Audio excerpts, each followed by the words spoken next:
un grand monsieur qui s'appelle Marc Vossen, qui dirige aujourd'hui les deux radios qui font les plus grandes croissances en Belgique. Ça fait depuis 3 ans qu'on se connaît. C'est un immense honneur pour moi de vous le présenter.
Alors je vous demande de vous lever et de faire énormément de bruit pour mon ami Marc.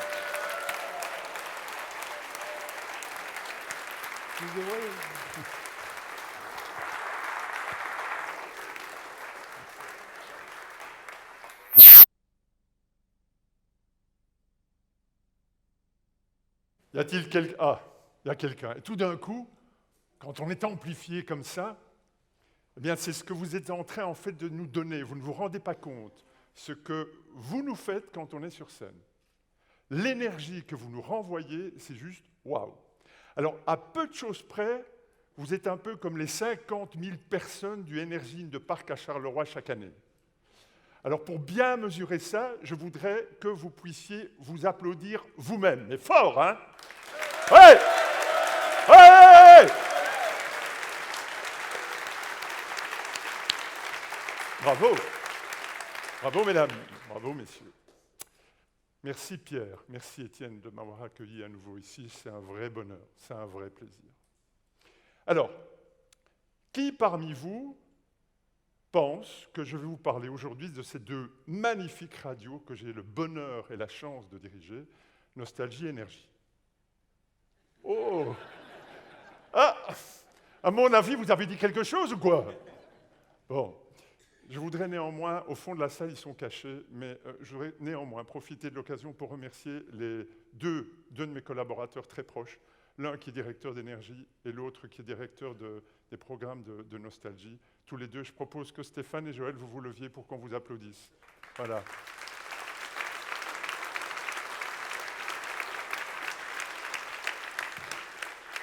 Ils sont magnifiques et j'ai vraiment beaucoup de chance de travailler avec eux. Alors non, vous avez raison. Je ne vais pas vous parler de Nostalgie et Énergie aujourd'hui. Mais je vais vous parler, je vais vous raconter une histoire, celle d'un bain. Un bain que j'ai pris un lundi à 14h. Alors, je ne sais pas qui parmi vous a déjà pris un bain un lundi à 14h. Est-ce que vous pouvez lever la main? Un lundi à 14h. Vous n'êtes pas beaucoup, hein? Je l'ai fait. Mesdames, Messieurs, je l'ai fait et nous étions le 29 septembre 2008. Mais avant ça, remontons un tout petit peu le temps. Je suis un fan de comédie musicale. Ma maman me baignait de Fred Astaire, Gene Kelly, Sid Charisse, Debbie Reynolds et toutes les autres. Donc, tout naturellement, je suis intéressé par Mamma Mia, la comédie musicale d'ABBA. Qui est-ce qui a vu Mamma Mia en film ou... Ah, vous êtes quand même beaucoup plus nombreux déjà, c'est bien. Alors, j'étais fan de comédie musicale et je suis fan de ABBA. Et donc, en 2005, le 4 juin, je vais voir pour la première fois à Londres ABBA The Musical. Cette fois, j'étais à Londres en 18 mois. Je sais que c'est quand même un tout petit peu fou pour un fan, c'est un peu plus que ce qu'un fan normal aurait fait, mais je l'ai fait. Et là, je suis le 4 juin 2005 avec ma fille Hélène. Et au début du deuxième acte, je vois comme un laser qui transperce la salle, entre les yeux de ma fille et la scène. Je dis, super, je sais ce que je vais faire pour les 20 ans de nostalgie. En 2008, je vais créer une comédie musicale. Je rentre au bureau, j'en parle à mes collaborateurs. Ils me disent, Marc, t'es malade. Je sais bien, on a 3 ans, mais t'es quand même malade. C'est pas grave, venez voir. À cette époque, je dirige Nostalgie, et pas encore Énergie, et j'emmène tous mes collaborateurs à Londres voir, il y en a une trentaine, on n'est pas 200 non plus, hein, et j'emmène tous mes collaborateurs à Londres voir Mamma Mia. Ils trouvent ça super, mais ils trouvent toujours aussi fou de créer une comédie musicale. Nous n'avons pas créé de comédie musicale en 2008. On a fait plein d'autres choses, mais on n'a pas créé de comédie musicale. Et vous savez, un patron, c'est un peu comme un homme avec 5 femmes à la maison. Ça ne fait pas toujours ce qu'il veut. Hein. Ah oui, parce que je ne vous l'ai pas dit. J'ai 5 femmes à la maison. Enfin, madame, une femme et 4 filles, pour bien préciser les choses. Oui, messieurs, je sais que vous avez espéré un moment, mais non, ce n'est pas du tout le cas. Donc, imaginez un tout petit peu dans une maison où nous n'avons qu'une salle de bain. Le nombre de fois où j'ai passé seul dans ma salle de bain, un moment plutôt long, depuis le XXIe siècle, le début, jamais, hein, parce qu'il y a toujours quelqu'un qui gueule derrière la porte. Bon, cela dit, je les aime, je les adore, elles sont mon cœur, elles sont mon âme, elles sont ma force. Revenons-en à ce bain que je prends donc, enfin, que je voudrais bien prendre. Parce qu'à un moment, il y a quelque chose qui me dit, Marc, est-ce que tu ne prendrais pas 4 jours de congé, seul? Et la vie nous donne à un moment ou à un autre cette occasion. Mes femmes sont parties, en côte, en vacances ou ailleurs. Et je me retrouve seul. Et je décide de passer 4 jours. Non pas un samedi, dimanche, lundi, mardi, un lundi, mardi, mercredi, jeudi. Qui est-ce qui, parmi vous, a déjà passé 4 jours seul dans sa maison, sans objectif, sans rendez-vous, sans to-do list, sans marteau sur lequel que vous devez utiliser pour taper un clou? Rien, nada. Qui a déjà fait ça? Bien, vous êtes 8, super, bravo, bravo. Il y a encore un peu de trucs à faire hein, pour les autres, mais vous allez y arriver, vous allez voir ce soir à 19h, c'est ce que vous faites demain. Hein. Rappelez-vous ce que je vous dis. Donc, je suis seul. Et quand on est seul,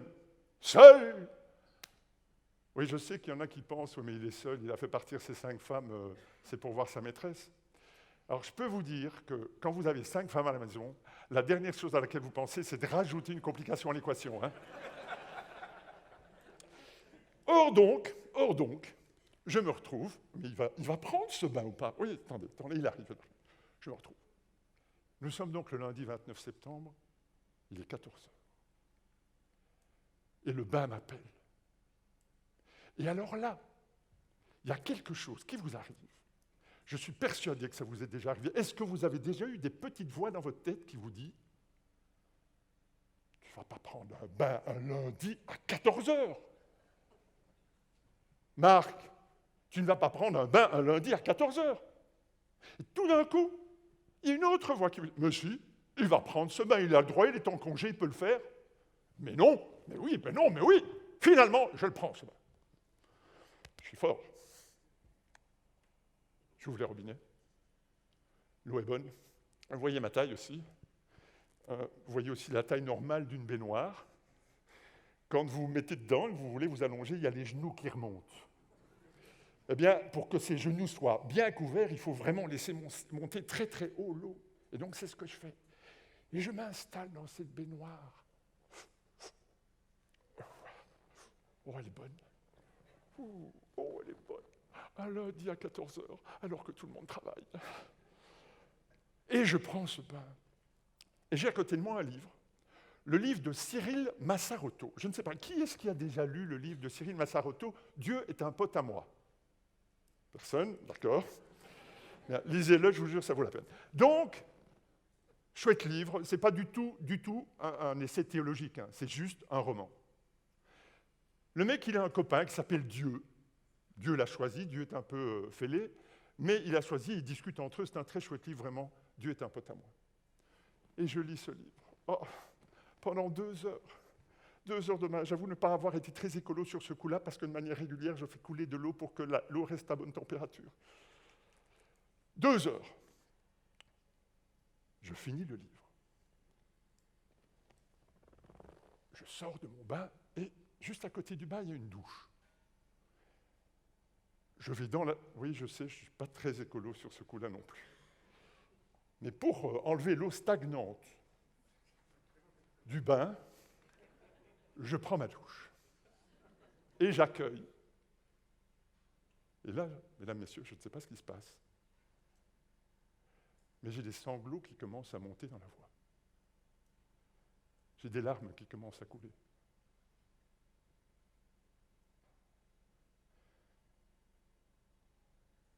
Je ne sais pas si vous vous rendez compte, mais je pense que oui. Qu'est-ce qu'un mec de 56 ans vient au congrès des magiciens du succès vous raconter qu'il pleure dans sa douche? Pour être cool, je ne suis pas sûr. Pour paraître le manager de l'année, je ne suis pas sûr non plus. Ce qui va suivre n'est pas très marrant, mais je peux vous dire que ça m'a solidement aidé dans la vie. Je suis donc sous ma douche. Et l'émotion m'étreint. Et toute l'eau que mon corps a absorbée pendant 2 heures est en train de sortir par les yeux. Je pleure, je pleure. Et tout d'un coup, il y a un pan de mur qui s'écroule en moi.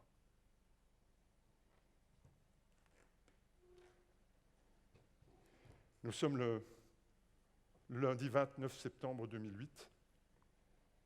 20 ans plus tôt, presque jour pour jour, naît une petite fille qui s'appelle Sophie, le 1er octobre 1988. Elle sort du ventre de sa maman. Moment de bonheur.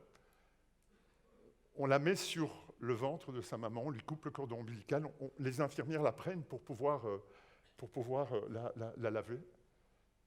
Et j'ai les yeux de sa maman qui m'interpellent et qui me disent « Marc, est-ce que tu peux aller voir chez le gynéco parce que j'ai une inquiétude, j'ai une crainte, j'ai peur que Sophie ne soit pas normale. » Je vais chez le gynéco, les yeux du gynéco se lèvent vers moi et me disent « Oui, effectivement, il y a un problème. » Sophie a les doigts palmés. Sophie est atteinte d'une maladie génétique. Sophie est trisomique 21. Sophie est anormale, handicapée. J'ai quitté cet hôpital.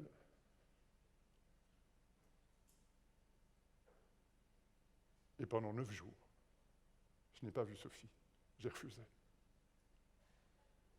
9 jours plus tard, Sophie meurt d'une malformation cardiaque. Je ne l'aurais pas vue. Je l'aurais vue le 1er octobre 1988 sortant du ventre de sa maman vivante. Et je l'ai revue morte sur son lit d'hôpital, une rose à la main. 9 jours. J'étais en colère contre moi. Comment ai-je pu faire cette connerie pareille? Comment est-ce possible? Pourquoi? Nom de Dieu!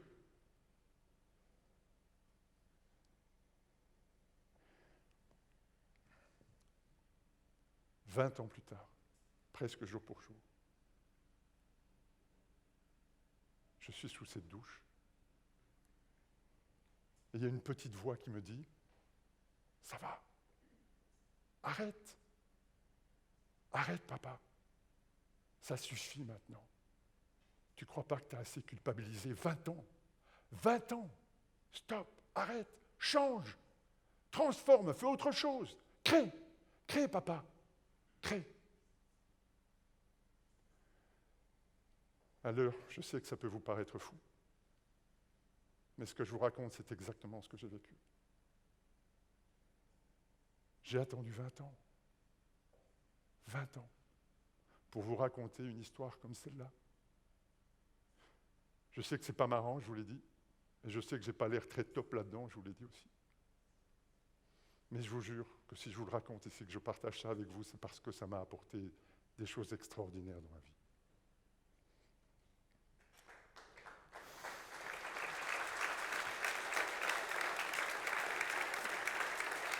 Merci. Merci. Alors, qu'est-ce que ça m'a apporté d'extraordinaire? Mais c'est la suite de l'histoire qui est juste folle. Enfin, ceci dit, ça, c'est déjà pas mal non plus. Dans les jours qui suivirent, c'était comme si j'étais sorti de prison. 20 ans de prison. Et tout s'est déroulé comme par enchantement, comme par magie. J'étais léger. J'étais en vacances, léger, comme jamais je ne l'avais sans doute été. Le 1er octobre 2008, un copain m'appelle, Xavier, il me dit « Marc, j'organise une comédie musicale, tiens, là, la voilà de retour, au Beurscoburg d'Anvers, Amalgama, sur les chansons de Brel et Goldman. Viens voir, il y a 60 comédiens sur scène, il y a 300 costumes, il y a 3 décors, c'est magnifique. » C'est le vendredi 3 octobre. J'y vais, je suis subjugué. Et je dis « Nom de Dieu, c'est ça que je dois faire, comédie musicale, le retour. » Et là, je téléphone le lendemain matin à mon meilleur pote, qui est d'ailleurs dans cette salle, qui vous a chanté une chanson, qui est Michel van der Linden, qui est là. Je demande que vous l'applaudissiez parce que c'est vraiment un homme formidable aussi. Et cet homme est architecte, musicien. Et il compose des chansons. Et je lui dis, Michel, tu sais ce qu'on va faire? Tu sais ce qu'on va faire? On va créer une comédie musicale, et tu sais pourquoi on va la créer? On va la créer pour l'école de ta fille, Antoinette. La petite source, dans le Brabant wallon, pas ici, pas très loin d'ici à Bossu. Antoinette qui a 7 ans. Antoinette qui est atteinte du syndrome de Williams. Antoinette qui a des difficultés à suivre les cours. Antoinette qui est atteinte d'une malformation cardiaque. Antoinette qui est un petit ange extraordinaire. Antoinette qui a un vrai lien magnétique social. Antoinette qui s'est mise sur ma route et j'ai évidemment compris pourquoi. Michel bondit de joie, évidemment. Il dit « Super, ça fait 18 ans qu'on rêve de faire quelque chose ensemble, on va le faire. » Ça y est, c'est parti, on va créer notre comédie musicale. Yes! Alors, par quoi on commence? Ah, évidemment, par l'écriture. On va écrire. Alors, je ne sais pas si vous vous êtes mis déjà à écrire une comédie musicale. Combien ont déjà voulu écrire une comédie musicale? Okay. Alors, il faut écrire, il faut inventer l'histoire, il faut inventer les personnages, il faut inventer les chansons, il faut que tout ça, ça colle ensemble. C'est un vrai bordel, c'est une catastrophe. Et on se dit, nom de Dieu, on n'y arrivera jamais. 10 fois, on a recommencé. 10 fois 20 fois peut-être même, d'ailleurs. Et puis le 4 avril 2009, nous sommes avec des amis qui nous ont gentiment invités, avec des amis en Suisse. Et il y a d'ailleurs un de ces amis qui est là aussi aujourd'hui, Bruno Piquet. Bruno, tu peux te lever pour qu'on t'applaudisse aussi. Voilà.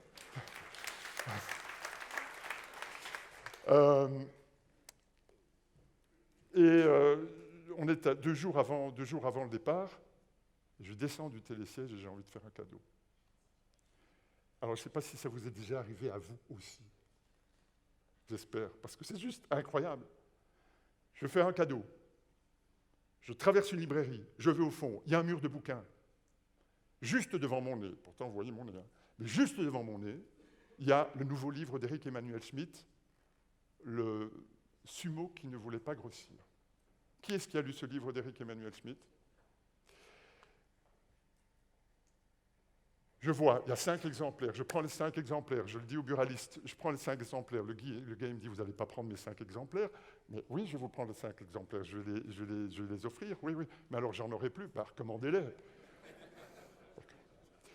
J'arrive donc, je les offre. Et le lendemain, il y a Michel qui court vers moi et qui dit, est-ce que tu as lu? Est-ce que tu as lu? Est-ce que tu as lu? Quoi? Mais lis l'histoire. Je lis l'histoire. Et je commence à nouveau à pleurer. Mais ce mec, il pleure tout le temps, alors c'est quoi? Je commence à pleurer parce que vous savez quoi? La maman du petit Sumo qui ne voulait pas grossir. Vous savez, elle est atteinte de quoi? Du syndrome de Williams. C'est un petit ange. C'est un véritable aimant social. J'ai acheté le seul bouquin de cette librairie. J'ai dû sans doute l'acheter. Le seul qui parle du syndrome de Williams.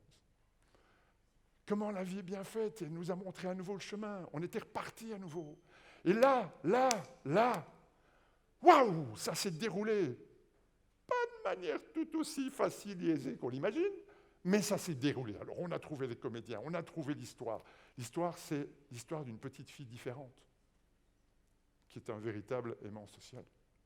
Mana, qui veut dire en polynésien d'ailleurs lien social. On écrit, on trouve les gens, et vous ne vous rendez pas compte à quel point, quand on est porté. D'ailleurs, il y a une théorie que j'ai développée après 50 ans. Si vous vous sentez coupable tout seul, c'est très dur. Je l'ai vécu. Mais si vous commencez à partager cette culpabilité, à raconter votre histoire, je peux vous dire que la vie a un autre sens. Et quand vous voulez créer votre projet, quand vous voulez réaliser un rêve, celui d'une comédie musicale, et que vous parlez de votre histoire, je vous jure que ça motive. Je vous jure qu'on trouve un sens à ce qu'on fait. Je vous jure que tout change parce que les gens viennent et ont envie effectivement de donner, parce que la passion, c'est contagieux. Et on trouve les gens qui sont là pour pouvoir effectivement nous aider. On a un metteur en scène, on a une incroyable prof de danse, Dominique, qui est arrivée à la Petite Source, l'école d'Antoinette, quelques jours avant qu'on aille présenter le projet à la Petite Source. Qui arrive quelques jours avant. Elle est maman de Lola, une petite haïtienne qu'elle a adoptée. Elle est prof de danse, elle a une école de danse, et elle vient d'une dizaine d'années de travail avec l'Enfant des Étoiles, que vous connaissez. Qui est-ce qui connaît l'Enfant des Étoiles? C'est une compagnie formidable qui, chaque année, fait des spectacles. Tous les 2 ans, fait des spectacles qui sont très, très bien. Je vous invite à aller voir à Aix-en-Sarthe. Et donc, toutes ces personnes, on a trouvé, Michel a retrouvé un copain de 25 ans, Cookie, ils avaient écrit des chansons ensemble. Enfin bon, tout ça, ça s'est mis de manière remarquable. 2 obstacles. Le premier, le 24 décembre 2009, alors qu'on a choisi la date de nos premières représentations au Centre culturel de Tigny, le metteur en scène décide de nous quitter, soit 3 mois et demi avant les dates prévues. Pourquoi? Parce qu'on n'était pas organisé de manière suffisamment professionnelle. Et il est vrai que quand on travaille avec 80 bénévoles, ce n'est pas nécessairement facile. D'ailleurs, ce n'est pas nécessairement facile non plus de le faire au bureau. Mais voilà, donc il nous quitte. Alors qu'est-ce qu'on fait? Réunion de crise, le 3 janvier, on dit, est-ce qu'on abandonne? Est-ce qu'on continue? Qu'est-ce qu'on fait? Comment est-ce qu'on fait? De quelle manière est-ce qu'on agit? Il faut continuer. On ne peut pas, pour l'école, pour les gens qui sont investis, on ne peut pas arrêter. Et on continue. C'est Dominique et Michel qui vont reprendre la mise en scène.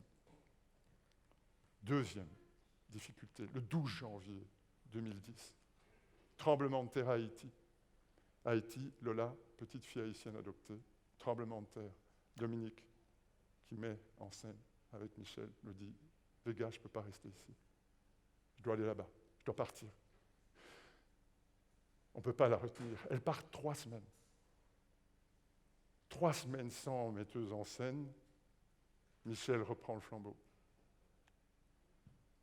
On est débordé, organisation, sponsoring, public, enfin tout ce que vous pouvez imaginer à mettre en scène, à mettre en place. C'est juste hallucinant.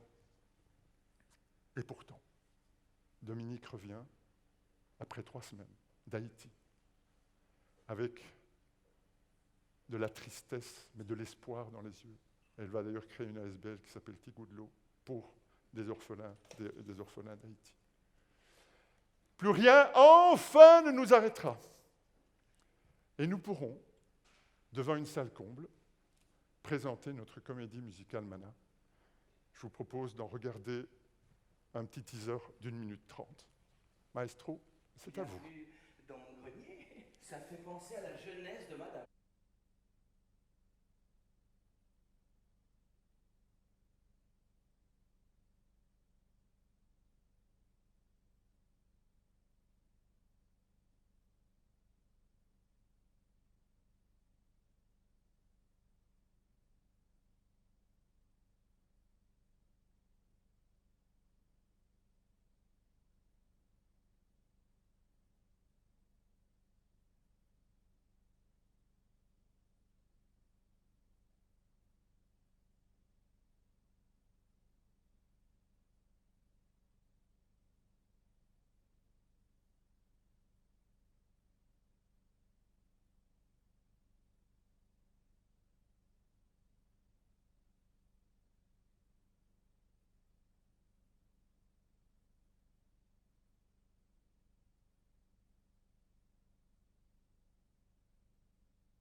Voilà Mana.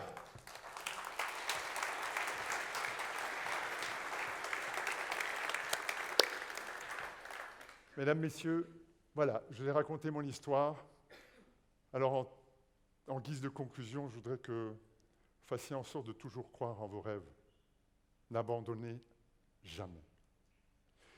Et puis, il y a quelques semaines, à la télévision américaine, il y a un humoriste américain, Louis C.K., qui a dit le problème avec les émotions négatives, c'est qu'on essaie de les éviter en permanence. On s'en détourne. On ne va pas au bout des choses. Et la conséquence, c'est que, à vivre des demi-peines, on ne vit que des demi-bonheurs. Alors si cette histoire a pu vous toucher, si cette histoire a pu faire en sorte que vous n'attendiez pas 20 ans avant de résoudre, d'affronter, d'absorber vos peurs, tristesse, colère, quoi d'autre? Si vous pouviez raccourcir un tout petit peu le temps, et s'il ne fût qu'une personne parmi vous, pouvait profiter de ce que j'ai raconté pour pouvoir effectivement transformer en opportunité les difficultés qui l'assaillent régulièrement, mais je serais ravi. Oh, pas par orgueil, simplement parce que je souhaite à tout le monde de vivre ce que j'ai vécu, malgré les difficultés. Alors, quand vous prendrez votre bain la prochaine fois, pensez à moi, mais ne m'envoyez pas de photos, hein, ce ne sera pas nécessaire. Merci à vous.